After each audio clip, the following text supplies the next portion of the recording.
Hello प्यारे बच्चों। आज की ऑनलाइन क्लास में आप सभी का स्वागत है। आज इस वीडियो में हम कक्षा 9वीं की गणित पाठ्य पुस्तक के अध्याय 1 संख्या पद्धति पर आधारित प्रश्नावली 1.3 के प्रश्नों को सोल्व करेंगे। प्रश्नावली 1.3 के अलावा भी अगर आप कोई और प्रश्नावली से संबंधित सोल्यूशन देखना चाहते हैं प्रश्नावली वाइज, तो इस वीडियो के डिस्क्रिप्शन में आपको सारे लिंक मिल जाएंगे। और इसके अलावा अगर आपने बेसिक कॉन्सेप्ट का जो वीडियो है वो भी देखना है तो उसके लिए भी आपको सारे लिंक इस वीडियो के डिस्क्रिप्शन में मिल जाएंगे। आइए स्टार्ट कर लेते हैं प्रश्नावली 1.3, जिसका पहला प्रश्न है, निम्नलिखित भिन्नों को दशमलव रूप में लिखिए और बताइए कि प्रत्येक का दशमलव प्रसार किस प्रकार का है। तो इसमें काफ़ी सारे क्वेश्चन दे रखे हैं। इसका पहला पार्ट हम कर लेते हैं, जिसमें हमें दिया हुआ है 36/100। तो हम क्या करेंगे बच्चों, 36/100 यानी कि 36 में 100 का भाग लगाएंगे। तो 36 में जब 100 का भाग लगाते हैं तो हमें इसका जो आंसर मिलेगा भाग संक्रिया करके 0.36 और पूरा पूरा भाग चला गया। तो इसका जो आंसर है वो यहाँ पर नोट कर देंगे 0.36। और ये दशमलव प्रकार किस प्रकार का है, ये दशमलव प्रसार ये 7 दशमलव प्रसार है। तो आखिर में यहाँ लिख देंगे दी गई भिन्न का दशमलव प्रसार 7 है। ठीक है। इसके बाद इसका सेकंड क्वेश्चन 1/11। तो हम क्या करेंगे बच्चों, 1/11 में भाग संक्रिया करेंगे। जब हम 1 में 11 का भाग देंगे तो हमारी भाग संक्रिया खत्म नहीं होगी, 0.090909 ऐसे चलता जाएगा। तो इसका जो उत्तर आएगा वो आएगा 0.0909 डैश डैश डैश डैश। और ये किस प्रकार का दशमलव प्रसार हो गया, ये प्रसार हो गया दी गई भिन्न का दशमलव प्रसार अशांत आवर्ती है। आवर्ती यानी संख्या बार बार रिपीट हो रही है। तो ये दूसरा प्रश्न हो गया इसका। आई होप आपको समझ में आ रहे हैं क्वेश्चन। इसके बाद इसका अगला प्रश्न है तीसरा, 4 सही 1/8। तो ये मिश्रित भिन्न दे रखी है। मिश्रित भिन्न को पहले हमें अनुचित भिन्न यानी विषम भिन्न में बदलना पड़ेगा। तो 4 सही 1/8 को हम क्या लिख सकते हैं, देखो 8 और 4 का गुणा करेंगे, 4 8 32, 32 में ये 1 जोड़ देंगे 33, 33/8 बन जाएगा। यानी अब हमें 33 में 8 का भाग देना है, तो उसके लिए भाग संक्रिया करेंगे। 33 में जब 8 का भाग देंगे तो ये भाग संक्रिया आएगी 4.125, इसका आंसर आ जाएगा। और शेषफल 0 हो गया, यानी भाग संक्रिया में भाग कंप्लीट हो गया। तो हम लिख देंगे इसको 4 से 1/8 का जो आंसर है वो कितना है, 4.125। भाग संक्रिया पूरी हो गई है, तो इसका जो दशमलव प्रसार होगा वो कैसा होगा, दी गई भिन्न का दशमलव प्रसार 7 है। ओके। इसके बाद अगला सवाल करते हैं, क्वेश्चन इसका चौथा पार्ट, जहां हमें दिया हुआ है 3/13। 3/13 में भाग संक्रिया करेंगे, 3 में 13 का भाग लगाएंगे तो ये कुछ आंसर आएगा हमारे पास। और 0.230769 ये आएगा। और इसके बाद ये रिपीट होना शुरू हो जाएगा। क्यों, क्योंकि 3 में 13 का भाग देना स्टार्ट किया था और 3 ही दोबारा शेष बच गया। जब 3 शेष बच गया तो यही सेम प्रक्रिया दोबारा से रिपीट होएगी। 3 का 30 बन जाएगा, 30 में फिर नीचे 26 आएगा, 26 घटाएंगे 4 बचेगा, 40 बन जाएगा, 39 आएगा। यानी यही संक्रिया यानी यही स्टेप दोबारा आते जाएंगे। तो इसका जो आंसर आएगा वो आएगा 0.230769 230,769। इस तरह से ये रिपीटेशन होएगा तो डैश डैश डैश आखिर में लगा देंगे। भाग संक्रिया किस प्रकार की हुई, दी गई भिन्न का दशमलव प्रसार शांत आवर्ती है, अशांत आवर्ती है, सॉरी अशांत आवर्ती है। इसके बाद अगला प्रश्न, प्रश्न संख्या इसका 5वां, 2/11। 2 में 11 का भाग लगाना है, तो 2 में 11 का भाग देंगे तो ये आएगा, 11 का भाग देने पर 0.18 और उसके ऊपर बार लग गया। बार क्यों लगा, क्योंकि हमने 11 का भाग 2 में देना शुरू किया था और शेषफल फिर से 2 आ गया। तो आगे की संक्रिया दोबारा से रिपीट होएगी, और रिपीट होने का मतलब क्या हुआ, आगे चलता जाएगा, ये सवाल खत्म नहीं होएगा। तो इससे हम कह सकते हैं कि 2/11 का जो उत्तर है वो कितना आएगा, 0.181818 डैश डैश डैश। यानी दशमलव प्रसार किस प्रकार का हुआ, दी गई भिन्न का दशमलव प्रसार अशांत आवर्ती है। ठीक है बच्चों। इसके बाद इसका अंतिम प्रश्न है 329/400। 329 में 400 का भाग लगाएंगे तो हमें मिलेगा 329/400 है, तो भाग देने पर मिल जाएगा 0.8225 और आखिर में भाग हो गया कंप्लीट। तो इसका जो आंसर लिखेंगे 0.8225 और दशमलव प्रसार किस प्रकार का होगा, दी गई भिन्न का दशमलव प्रसार शांत है, यानी कि खत्म हो गया तो शांत हो गया। तो ये था प्रश्न नंबर 1, जिसे आपने अच्छे तरह से समझ लिया। भाग संक्रिया करके हम बता सकते हैं कि दशमलव प्रसार किस प्रकार का होगा, और अगर हम भाग न करें तो भी इसका एक तरीका होता है कि जो हर है यानी जिससे हम भाग लगा रहे हैं उस हर के गुणनखंड करने होते हैं, और गुणनखंडों में 2 या 5 के अलावा किसी और संख्या का गुणनखंड नहीं बनना चाहिए। अगर किसी और संख्या का गुणनखंड बन रहा है तो वह अशांत आवर्ती प्रकार का दशमलव प्रसार पैदा करेगा, और अगर 2 या 5 के अलावा कोई और दशमलव प्रसार उसके गुणनखंड में नहीं है तो इसका मतलब वह दशमलव प्रसार किस प्रकार का होगा, वह शांत दशमलव प्रसार होगा। ठीक है, चलिए इसके बाद सेकंड क्वेश्चन करते हैं। हमें दिया हुआ है कि आप जानते हैं कि 1/7 का जो मान होता है वो होता है 0.142857। इस पूरे के ऊपर बार लगी हुई है। वास्तव में लंबा भाग दिए बिना क्या आप यह बता सकते हैं कि 2/7, 3/7, 4/7, 5/7, 6/7 के दशमलव प्रसार क्या है? यदि हाँ तो कैसे? तो पहले तो आप ये देखो, संकेत हमें दिया हुआ है 1/7 का मान ज्ञात करते समय शेष फलों का अध्ययन सावधानी से कीजिए, ये हमें दिया हुआ है। अब आप एक चीज इसमें नोट करें कि हमारे पास जो हमें दिए रखा है वो है कि 1/7 बराबर 0.142857 और इस पूरे के ऊपर बार लगी हुई है। एक बात आप इसमें नोट कर लो बच्चों कि आपको जो 1/7 दिया हुआ है इसका जो हर है वो 7 है, और 7 होने के कारण, क्योंकि ये ना तो 2 का गुणा है या ना 5 का गुणा बटा में है, केवल 7 लिखा हुआ है, 7 ये हट भी नहीं सकता, तो इसका दशमलव प्रसार कैसा आया, अशांत आवर्ती आया। तो इसी तरह से 2/7, 3/7, 4/7, 5/7 और 6/7 इनके दशमलव प्रसार भी कैसे होंगे, अशांत आवर्ती होंगे। अब उनको कैसे निकालना है तो अपने देख लेते हैं। देखो पहला मान है हमारा 2/7, 2/7, और इसको अगर अपने देखें गुणा करके 2 का गुणा करेंगे, देखो 2/7 को हम लिख सकते हैं 2 गुणा 1/7, 2 को अलग लिख दिया 1/7, तो 1/7 हमें वैल्यू पता ही है 0.142857 का बार होता है। 2 का गुणा इसके साथ करेंगे तो हमें बार में ही इसका आंसर मिल जाएगा, ये वाला 0.285714 और पूरे के ऊपर बार लगी हुई। सेम इसी तरह से अगर हम 3/7 का मान निकालेंगे तो इसको 3/7 को लिख सकेंगे 3 गुणा 1/7, ठीक है, और फिर इसको आगे लिखेंगे 3 गुणा 1/7 की वैल्यू रख देंगे 0.142857 के ऊपर बार, तो इसको अपने गुणा करने पर हमें प्राप्त हो जाएगा 0.42857, ठीक है। फिर इसी तरह से 4/7 के लिए अगर देखा जाए तो 4 गुणा 1/7 होगा ये, और इसकी गुण कैलकुलेशन हो जाएगी, कैलकुलेशन होकर इसका भी आंसर आ जाएगा।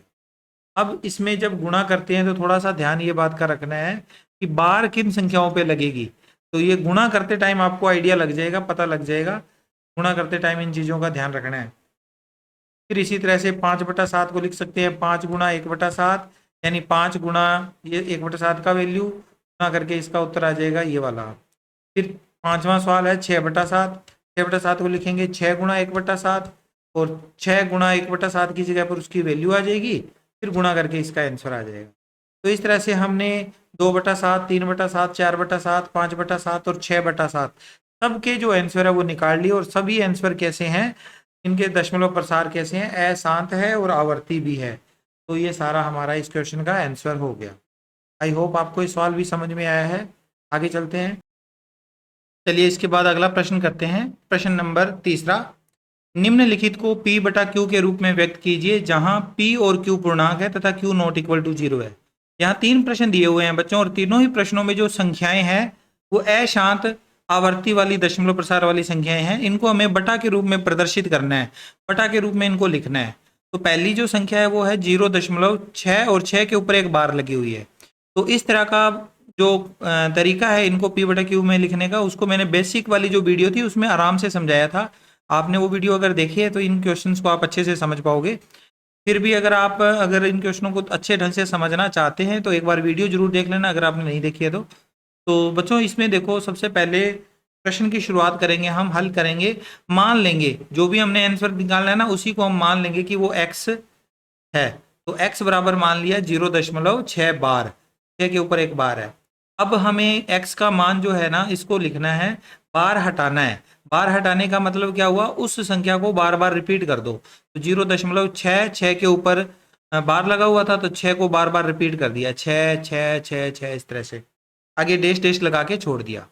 अब एक चीज आप नोट करो, बार कितनी संख्याओं पे थे या कितने अंक रिपीट हो रहे हैं, केवल एक अंक रिपीट हो रहा है, 6 बार बार आ रहा है, ये 6 के ऊपर ही बार लगी हुई है।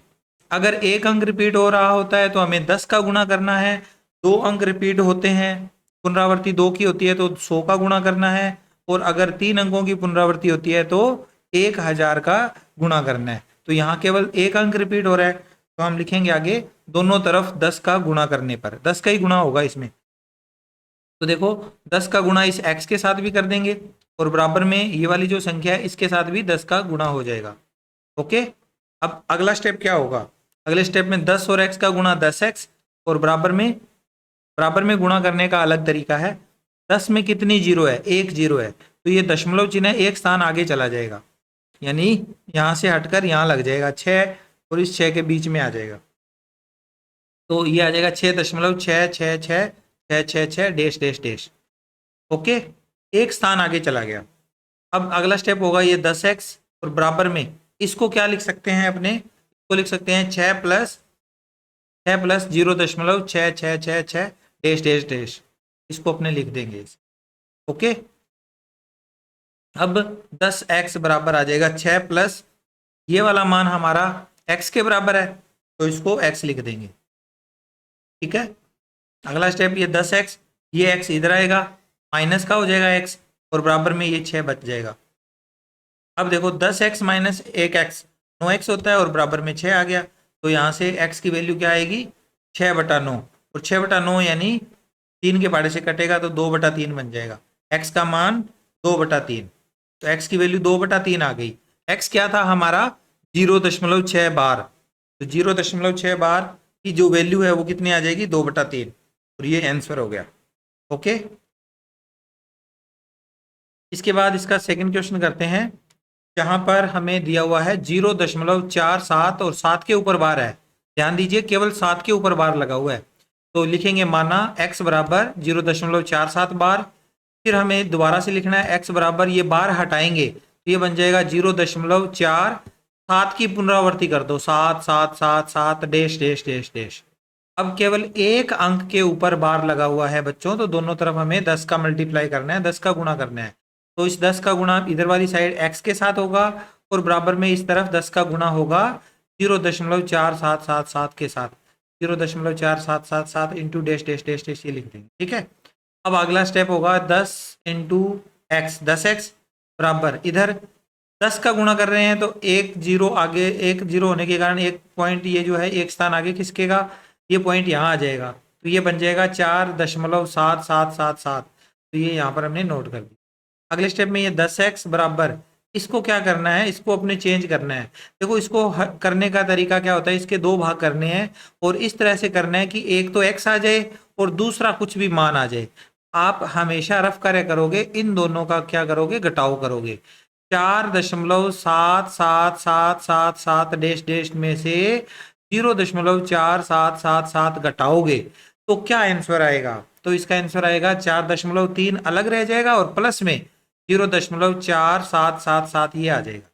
ठीक है, अब इसमें से अपने इसको लिखेंगे 10x बराबर, ये 4.3 एज इट इज आ जाएगा, और प्लस में ये वाला जो मान है ये तो x के बराबर है, तो प्लस में x लिख दीजिए। अब अगले स्टेप में ये x इधर आएगा, इधर प्लस का था तो इधर आके माइनस का हो जाएगा, माइनस का x। ठीक है, बराबर में क्या बचा 4.3, 10x में से एक x माइनस करेंगे 9x, 9x बराबर 4.3, x बराबर आ जाएगा 4.3/9।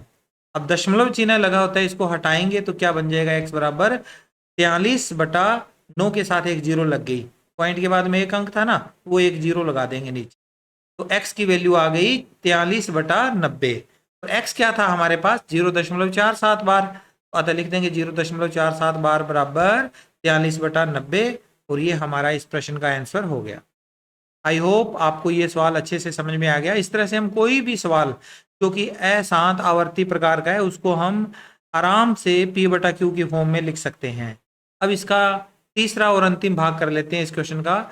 0.001 और 3 संख्याओं के ऊपर बार लगी हुई है, इसको भी P बटा Q फॉर्म में लिखना है। तो हल करेंगे, माना में लिखेंगे x बराबर 0.001 और तीनों के ऊपर बार।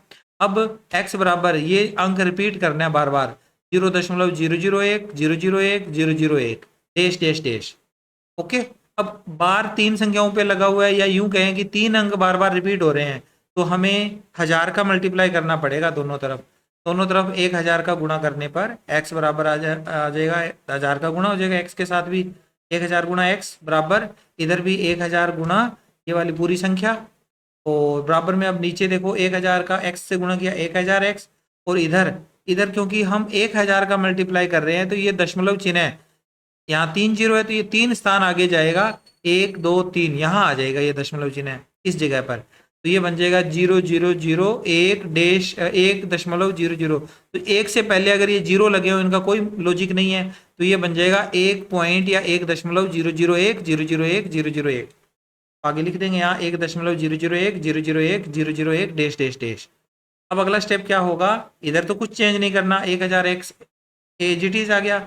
इधर इनका दोनों का घटाव करेंगे तो ये बन जाएगा 1 प्लस एक्स, यानी x यानी कि ये वाली संख्या 0.001 001 001।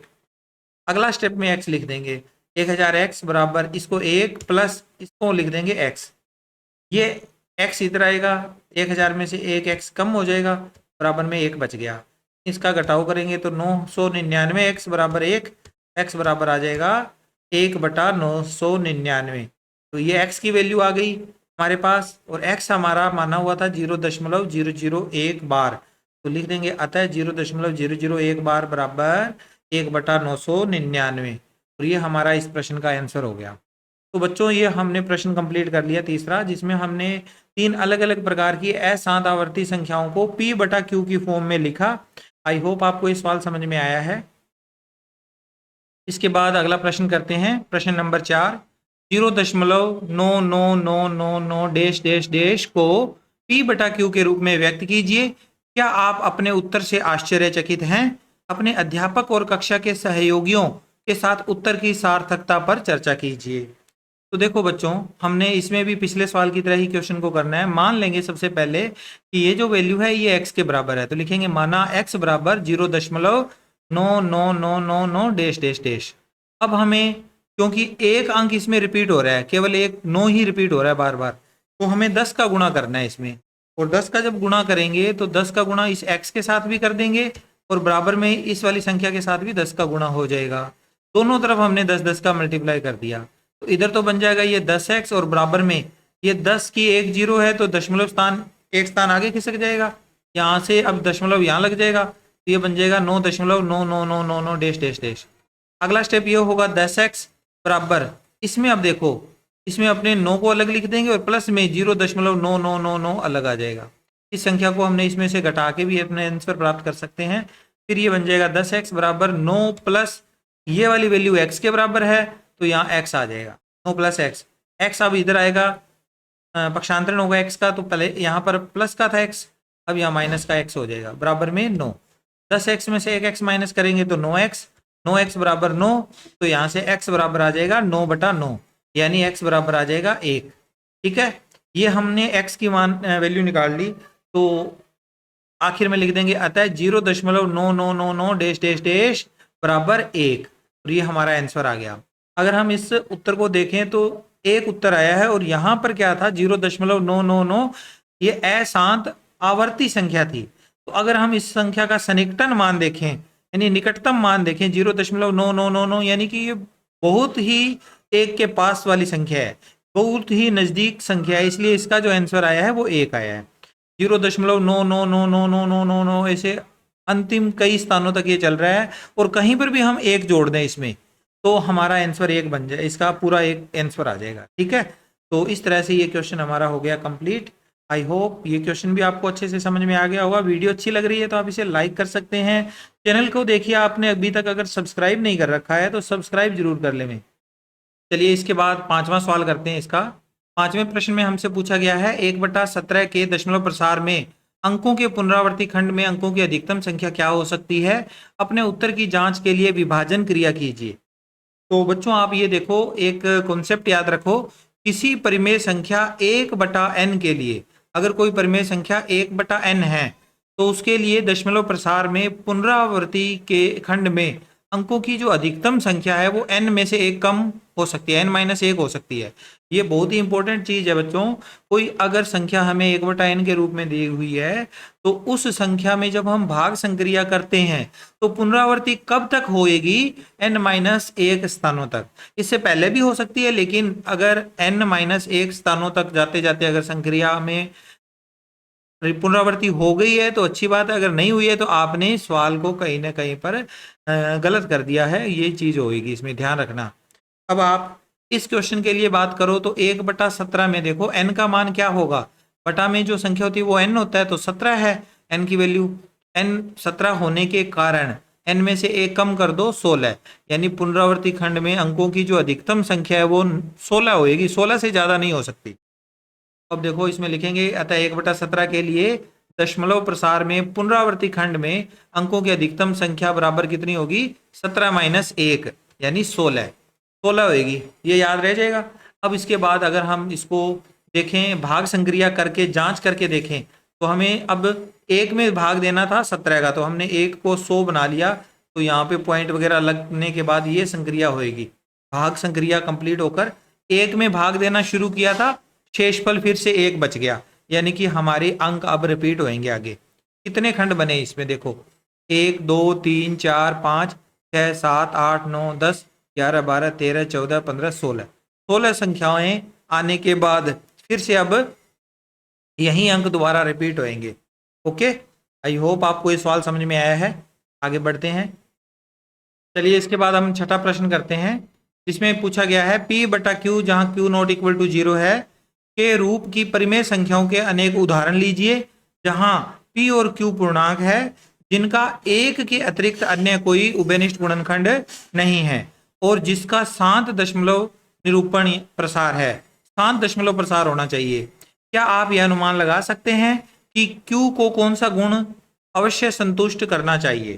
तो बच्चों आप इस क्वेश्चन को देखो, हल करो। उपरोक्त प्रकार के असंख्य उदाहरण हो सकते हैं, जैसे 3/10, 11/25, 17/100, 41/500 आदि। ये काफी सारे हमने उदाहरण ले लिए, आप इसी तरह से अपनी मर्जी से कोई भी उदाहरण ले सकते हो। इसके बाद देखिए, अब हमें इसके बाद आगे इसमें दिया हुआ था कि जो हर है यानी कि Q है उसमें कैसा गुणधर्म होना चाहिए। तो उपरोक्त उदाहरणों से स्पष्ट है कि Q यानी 10, 25, 100, 500 आदि के गुणनखंडों में 2 व 5 के अतिरिक्त अन्य गुणनखंड नहीं है। 10 के भी अगर गुणनखंड करें तो 2 और 5 आएगा। 25 के गुणनखंड में केवल 5 आता है 2 बार। 100 के गुणनखंड में 2 गुणा 2 गुणा 5 गुणा 5 होता है। इसी तरह से 500 के गुणनखंड में 2 गुणा 2 गुणा 5 गुणा 5 गुणा 5 होता है। तो इस तरह से 2 या 5 के अलावा कोई और गुणनखंड नहीं है। अर्थात शांत दशमलव निरूपण में हर यानी कि Q के गुणनखंड 2 की पावर m गुणा 5 की पावर n के रूप का होता है, जहां m व n ऋणेतर पूर्णांक है। ऋणेतर पूर्णांक यानी माइनस वाले पूर्णांकों को छोड़कर। ऋणेतर पूर्णांक -1, -2, -3 नहीं होगा, ये 0 हो सकता है, 1 2 3 4 5 6 कुछ भी संख्या हो सकती है। ठीक है, तो ये क्वेश्चन हमारा हुआ है कंप्लीट। इसके बाद प्रश्न नंबर 7, ऐसी 3 संख्याएं लिखिए जिनके दशमलव प्रसार अनवसानी अनावर्ती हो। अनवसानी अनावर्ती, अनवसानी यानी अशांत, अनावर्ती यानी जिनका रिपीटेशन नहीं हो रहा। तो बच्चों इसको हल करते हैं। देखो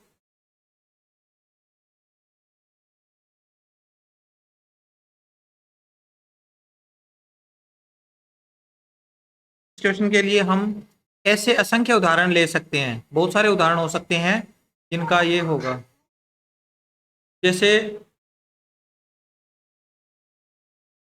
0.465324 डैश डैश डैश और 1.23 124 512 9463014 डैश डैश डैश और 0.01020304 डैश डैश डैश आदि। ये कई सारे इसके एग्जाम्पल्स हो सकते हैं। इसके बाद अगला प्रश्न करते हैं, प्रश्न संख्या 8। परिमेय संख्याओं 5/7 और 9/11 के बीच की 3 अलग अलग अपरिमेय संख्याएं ज्ञात कीजिए।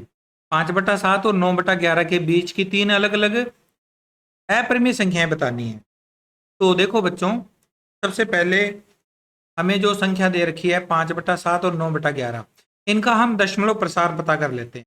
5/7 का दशमलव प्रसार है 0.71428 और इस पूरे के ऊपर बार लगी हुई है। और 9/11 का दशमलव प्रसार क्या होगा? 0.81 और 81 के ऊपर बार है, यानी 0.71 मान लो, 71 यानी कि इस तरह से ये संख्या 714 और ये 0.8181, इनके बीच के ही वो मान हमने अब लेने हैं जो अपरिमेय होने चाहिए। अगर हम 1.1 प्रश्नावली की तरह करते इस सवाल को तो परिमेय संख्याएं तो हम निकाल लेते, अपरिमेय निकालने के लिए हमें इनका दशमलव प्रसार पता करना पड़ा, फिर उसके बाद वो संख्याएं ज्ञात होगी। तो देखो 5/7 और 9/11 के बीच 3 अपरिमेय संख्याएं होगी। कोई भी संख्याएं लिख सकते हो आप, जैसे पहली संख्या 0.739451304571 डैश डैश डैश। 73 का मतलब इससे बड़ी है और इससे छोटी है संख्या, बस यही ध्यान रखना है। दूसरा एग्जाम्पल हो सकता है 0.751047914019 आगे रिपीट नहीं हो रहा, इसमें पैटर्न कुछ भी नहीं बन रहा। फिर आगे है तीसरी संख्या 0.8030190110104561 डैश डैश डैश। तो इस तरह से ये कई सारे आंसर हैं इसके। आगे इसके बाद प्रश्न संख्या 9 करते हैं। बताइए कि निम्नलिखित संख्याओं में कौन कौन संख्याएं परिमेय है और कौन कौन संख्याएं अपरिमेय है। इसका पहला प्रश्न, वर्गमूल 23 √23, तो ये एक अपरिमेय संख्या है, तो लिख देंगे यह एक अपरिमेय संख्या है। क्यों अपरिमेय है? क्योंकि वर्गमूल में अगर कोई संख्या पूर्ण वर्ग संख्या है तब तो वो परिमेय होगी, अदरवाइज वो अपरिमेय होगी। वर्गमूल 225, तो इसका मान हम निकाल सकते हैं बच्चों। वर्गमूल 225 का मान 15 होगा, तो ये एक परिमेय संख्या है। 0.3796, ये 7 दशमलव प्रसार वाली संख्या है, इसलिए यह एक परिमेय संख्या है, एक निश्चित मान है इसका। फिर आगे है 7.478 डैश डैश डैश, तो इसमें संख्या के अंक रिपीट हो रहे हैं, तो यह भी एक संख्या ऐसी है जो एक परिमेय संख्या है। फिर आगे पांचवा 1.10100100010001 डैश डैश डैश, इसमें अंक रिपीट नहीं हो रहे, पैटर्न नहीं बन रहा, पुनरावृत्ति नहीं हो रही, तो ये एक अपरिमेय संख्या है। तो ये पांचों सवाल भी हमारे हो गए कंप्लीट। इसके साथ ही प्रश्नावली 1.3 हमने सभी सवालों को, प्रश्नों को हल कर लिया है। आई होप ये वीडियो आपको अच्छा लगा होगा। वीडियो अच्छा लगा है तो आप इसे लाइक और शेयर कर सकते हैं। दोस्तों के साथ इस वीडियो को जरूर सेंड कीजिएगा। अगर आप कक्षा 9वीं के विद्यार्थी हैं तो 9वीं क्लास के बच्चों को इस वीडियो को जरूर भेजिएगा। Thank you, bye bye.